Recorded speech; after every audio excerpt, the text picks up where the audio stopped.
យហើយខ្ញុំដាញ់លុយមែនតែនហើយដាច់លុយហើយខ្ញុំដាញ់លុយជាទុំមុន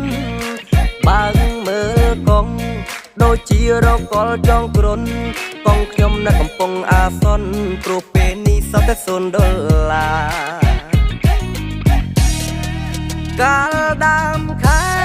លុយដែរពេលគេហៅមេលុយខប់ដែរចាយលុយដោយលំដាប់បងញ៉ាអីលើសែនកងខ្ញុំសតតែ$0តើឲ្យធ្វើយ៉ាងណា